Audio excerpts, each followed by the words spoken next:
Hey guys, Prowl 1701 here, and today I'm going to ask the question, what do you think is the most overrated season in classic Doctor Who? Now, not necessarily a bad season, a good season possibly, but just a season that gets more praise than you personally feel it deserves. And for me, it's a season that's good. It's a really good season. It's a Tom Baker season. And all of Tom Baker's seasons are good. But it is the season that it has occurred to me, the stories in it don't quite measure up to the praise they get for the most part.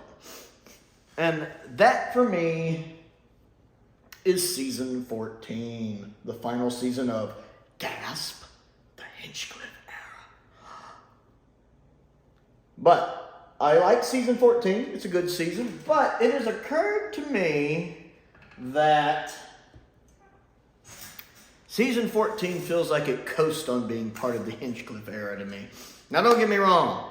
Talons is amazing. I love Talons. But Talons is the only true masterpiece I think this story has. I love Talons. I love everything about Talons. The rat's not the most convincing, but we have the updated effects for that. The CGI rat is a much more improved. I enjoy the story. I love the location work. I love the time setting. I love Magnus Grill. I like how he's portrayed in his costume and his design. And when it reveals his face, that's some impressive prosthetics. I like the way Chang is written. I feel like he's written really well as a character. I've talked about that before.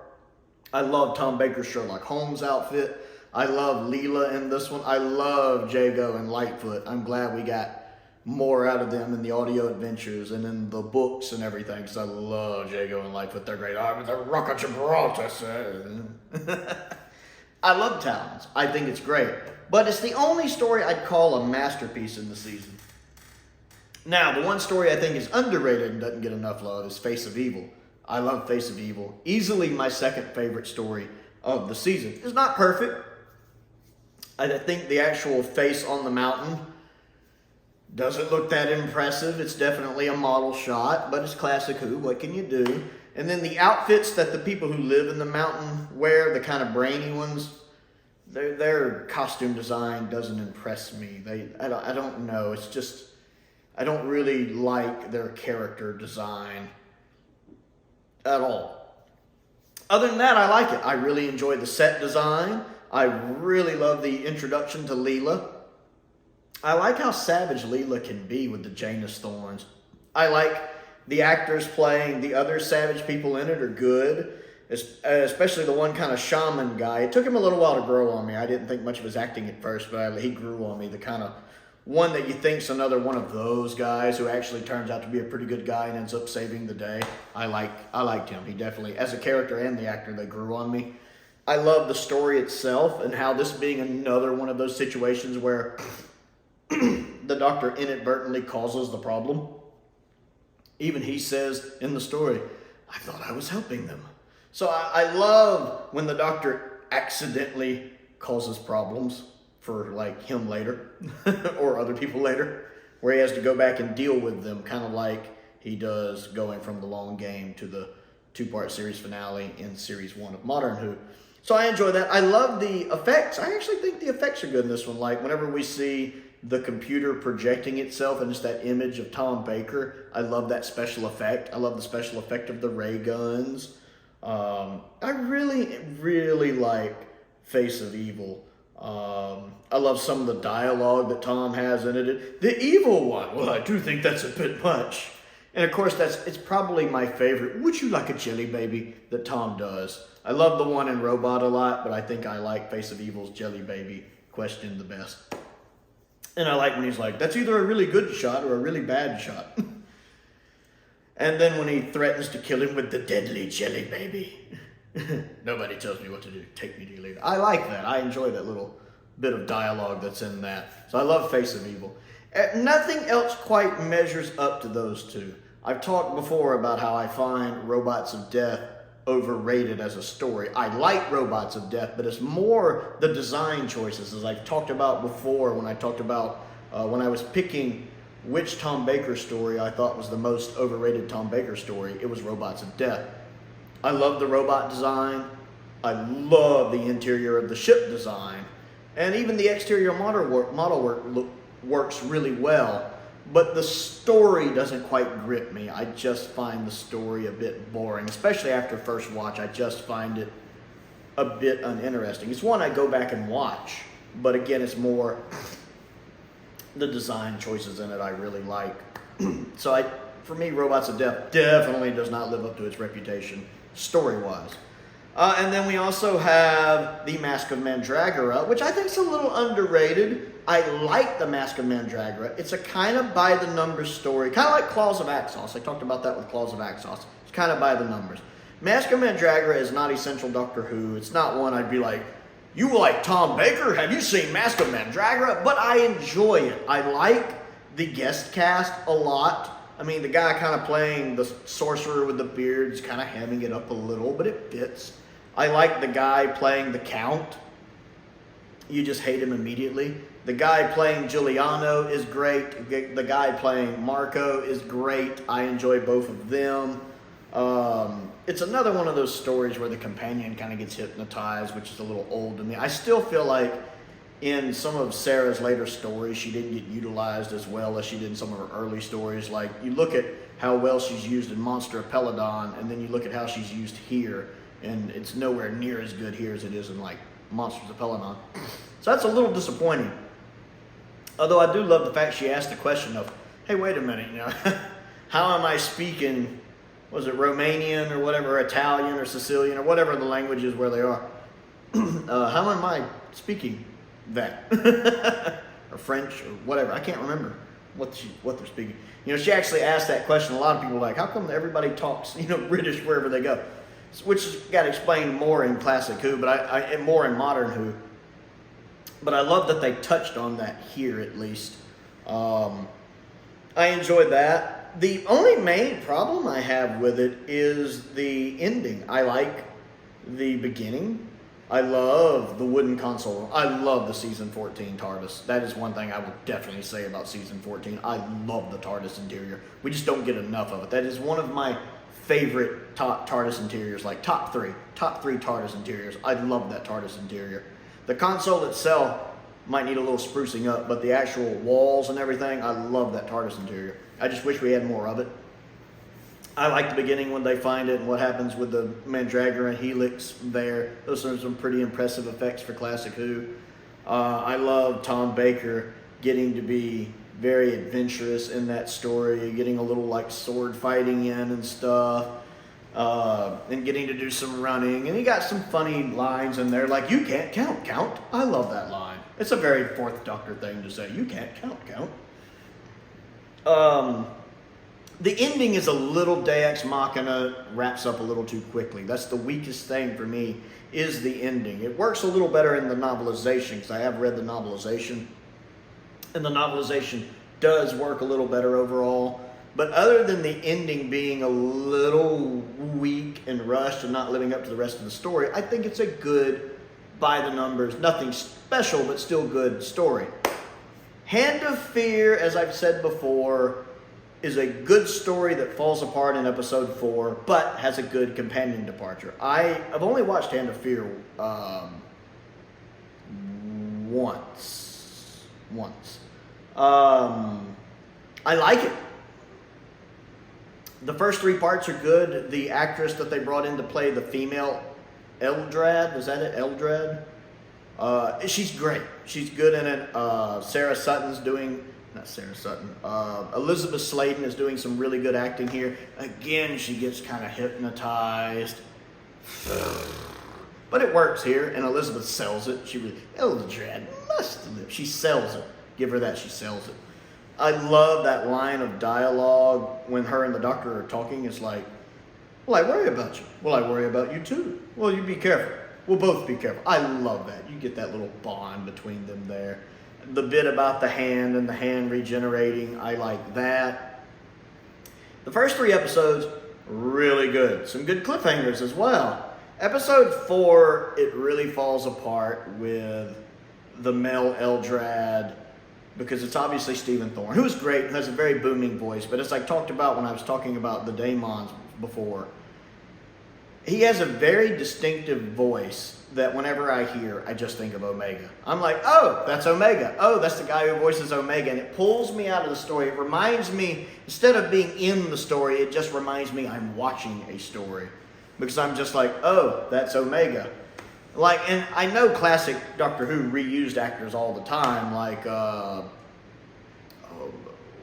Peter, the guy who played, Peter Mills, is that his name? The guy who played Niter in Genesis is also in Invasion of the Dinosaurs and is also in Silurians. And I noticed that when I see him, oh, okay, that's the guy from Genesis. It doesn't bother me as much as when I see the actors, but something about that booming voice of Stephen Thorne's, where it's just in my mind, I'm going Omega, Omega, Omega, it pulls me out of the episode. Plus that bit at the end when he trips over the scarf and falls over is quite possibly the worst choreographed thing I've ever seen in Doctor Who. Probably not, but it is at the moment. As I'm talking about it. It's just terrible how he just, he's a rock creature and he trips over this little scarf, but not really, and falls into the, it's so terrible. It's so terrible. It's so terrible. Pulls me right out. I do like when he tries to, my sinuses are really acting up today. When he tries to take over his planet again, and he finds that message left by the king, and they realize he might come back one day, so they decided to destroy themselves instead of risk it. And it's like, Hell, King Eldrad, ruler of nothing. I love that line. I do love that line. Now, I do love the departure, the companion departure, which I know Tom and Elizabeth wrote a lot of themselves. That's really good. I really enjoy that. And her just kind of whistling at the end when she realizes he dropped her off at the wrong spot. I do like how she just kind of takes it in stride, like, he blew it! And she's whistling away. Although I know that's actually Lenny whistling because Elizabeth Sladen could not whistle. But yeah, episode 4 just kind of lets it down. While the first 3 episodes are pretty good, I still don't know. The only reason that it's essential Doctor Who to me is because Sarah leaves in it. And then that brings us to The Deadly Assassin, which could be the second most overrated Tom Baker story. Deadly Assassin is good if you're watching it in a bubble. If you were watching Deadly Assassin just for Deadly Assassin, it's good. It's a fun watch. It's the only classic Doctor Who story, I think, where he doesn't have a companion. It's nice to be on Gallifrey, even if Gallifrey, they're having to work with a classic Doctor Who budget here, so the Panopticum's not exactly as stellar as, the books would make it, and the modern show would make it. But, I remember my best friend used to watch some modern Who with me sometimes, all the way up through, the first couple episodes of Capaldi he's watched. And I tried to show him classic Who. This was the story I picked to show him, and I think he only made it through the first episode. It just was not for him. Like I said, on its own, it's fine. I don't know if I agree with the idea of making the Master, look like the Grim Reaper, basically like a rotting corpse, because you didn't have to do that. I know, because of Roger being gone, they had to recast, but I don't understand why they didn't just recast another actor and say he's regenerated, because at this point there was no limit on the regenerations. This is the story that did that. And don't get me wrong, I don't mind there being a cap on regenerations because it adds a little bit of tension to the story. If the Doctor can regenerate an infinite number of times, it takes away from the threat of things to the Doctor. I mean, I know in the modern show it's established that if he actually dies before he regenerates, he dies. But, the fact that, I'm hurt, I can just regenerate an infinite number of times kind of takes away from the threat of the danger, which, hello, timeless children, guess what it brought back? I might think season 14 is overrated, but it's still about 100,000,000 times better than most of the Chibnall era. Series 11 and Flux especially. And it's better than Series 12 too. Deadly Assassin falls apart for me when you start looking at the ramifications of what it does in context to the rest of Doctor Who. First off, ruins the Time Lords. This is the story that ruined the Time Lords. I love Robert Holmes. You guys know I love Bob Holmes. He's my favorite Doctor Who writer. But he turns the Time Lords, these godlike beings, from the war games. And these other people who are still powerful but need the Doctor's help because they don't want to interfere directly throughout the Pertwee era and even in Genesis, and turns them into a bunch of sniveling humans, politicians. I do not like what it does. You know, you have a conversation with two old guys sitting there, one of them's like, oh, my hip's acting up.